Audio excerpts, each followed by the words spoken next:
মাগরুমের প্রত্যন্ত এলাকাতে যেন নির্বাচনী হাওয়া বইতে শুরু করেছে।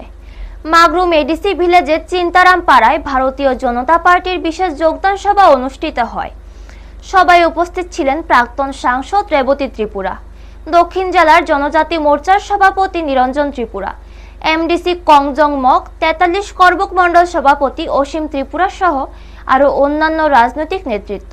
সবাই এলাকার সার্বিক উন্নয়ন, জনকল্যাণমূলক কার্যক্রম এবং ভবিষ্যৎ পরিকল্পনার রূপরেখা নিয়ে আলোচনা করা হয়। সবার বিশেষ আকর্ষণ ছিল তিপ্রামথা দলের 20 পরিবার, মোট 62 ভোটার, যাদের দল ত্যাগের মাধ্যমে তারা আনুষ্ঠানিকভাবে বিজেপিতে যোগদান করেন।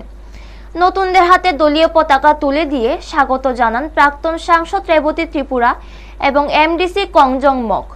নবগতরা জানান এলাকার অগ্রগতি এবং উন্নয়নের স্বার্থে এই পদক্ষেপ তারা নিয়েছেন। এই সবাই কর্মী সমর্থকদের মধ্যে উৎসাহ লক্ষ্য করা গেছে। ব্যুরো রিপোর্ট, নিউজ তৎকাল 24। তাহলে বোমা যে গকসা ওগুলো বুঝা সাসি নাই তো বোমা হিন্দি সাগো হিন্দি আরে আমার তিপ্রা গকসা গো আং তিপ্রা গো মানো जात पियूर आने बाबू तीव्र आने हो तीव्र खाटी तीव्र नबले ठीक है बिनी बुचोइबो वो हिंदी वाली से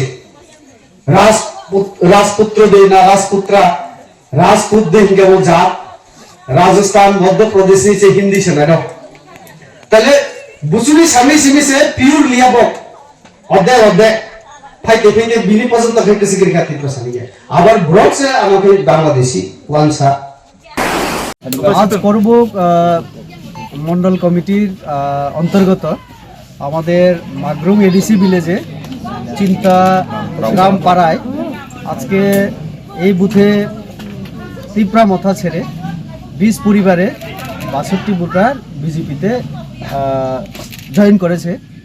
এখানে আমাদের মন্ডল সভাপতি অসীম ত্রিপুরা এবং এডিসি আসনের আমাদের গতবারে নির্বাচিত আমাদের এমডিসি আমাদের কংজং মক দুইজনেই আছে আমাদের সঙ্গে এবং আরও অন্যান্য নেতৃত্ব। আমরা তাদেরকে মাথা থেকে আগত সবাইকে আমাদের পতাকা দিয়ে আমরা বরণ করলাম।